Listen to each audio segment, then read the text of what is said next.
이 율법서의 등사본을 레위 사람 제사장 앞에서 책에 기록하여 평생에 자기 옆에 두고 읽어 그 하나님 여호와 경외하기를 배우며 이 율법의 모든 말과 이 규례를 지켜 행할 것이라. 신명기는 모세가 이스라엘 무리에게 선포한 말씀이니라 라는 구절로 시작이 되는데, 하나님께서 이스라엘 백성에게 주신 율법과 언약이 체계적으로 정리되어 있는 책입니다. 출애굽 이후 40년간의 광야 생활을 마친 모세가 광야 생활 중에 태어난 이스라엘 백성, 새로운 세대를 위해 광야 생활을 되돌아보며 약속의 땅 가나안에서 지켜야 할 하나님의 율법을 세 차례 설교를 통해 전하는 내용입니다. 우리가 짚고 넘어가야 할 점은 신명기는 새로운 말씀이 아니고 이미 받은 율법의 반복이라는 점과, 신명기의 신자가 하나님을 뜻하는 신이 아니라 반복의 의미를 가진 신자고요.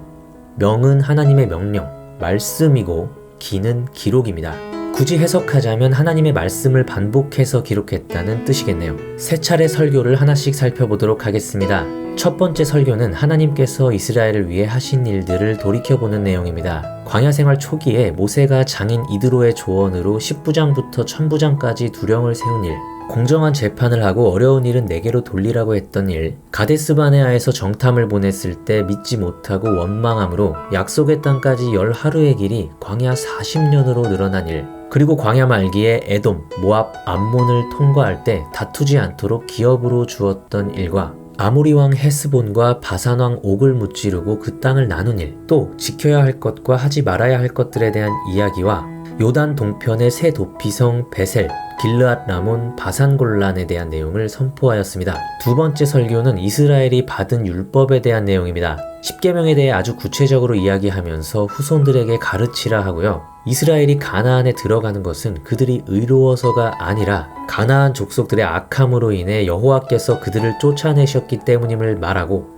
과거 시내산 아래에서 금송아지를 숭배했던 사건과 돌판을 깨뜨렸던 일, 그리고 다시 돌판에 십계명을 써주셨던 일에 대해 회상하며 여호와의 명령과 규례를 지킬 것을 당부합니다.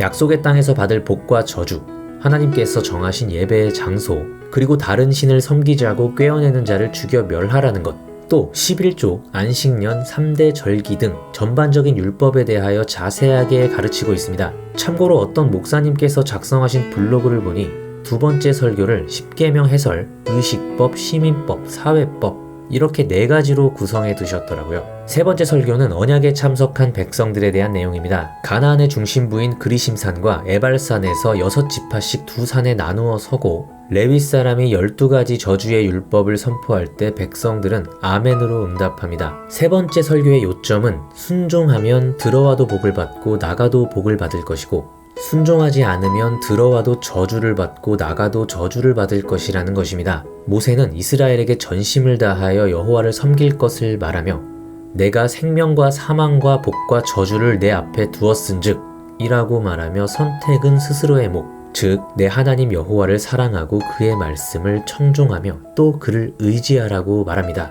이렇게 3번의 설교를 마치고 120세가 된 모세는 이전에 저지른 죄로 인해 자신은 약속의 땅으로 들어가지 못할 것을 알고 있었으므로 여호수아를 불러 너는 강하고 담대하라.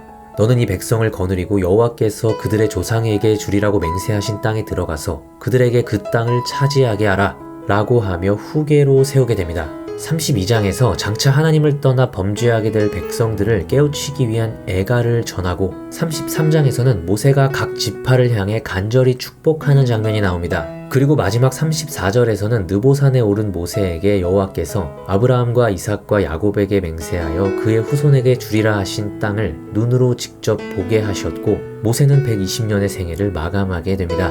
마지막으로 모세의 120년 생애도 크게 보면 40년씩 준비, 훈련, 활동의 3시기로 나뉘는데, 처음 40년은 애굽왕의 궁전에서 공주의 아들로 애굽의 문화와 학문을, 유모 신분인 히브리 어머니에게는 하나님의 언약을 배웠고, 다음 40년은 미디안 광야의 목자로서 지리적인 많은 것을 배우고 믿음의 사람으로 훈련받으며 출애굽에 앞서 광야 생활에 합당한 사람이 되었고, 마지막 40년은 광야에서 이스라엘을 이끄는 지도자로 요단을 건너기 전 느보산에서 가나안을 바라보며 120년 생애의 종지부를 찍게 되죠.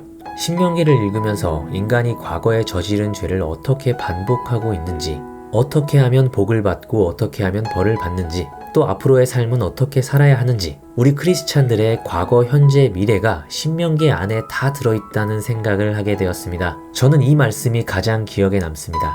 너는 마음을 다하고 뜻을 다하고 힘을 다하여 내 하나님 여호와를 사랑하라. 신명기는 여기까지입니다. 가나안 정복과 땅의 분배에 대해 기록된 여호수아 편에서 뵙도록 하겠습니다. 안녕.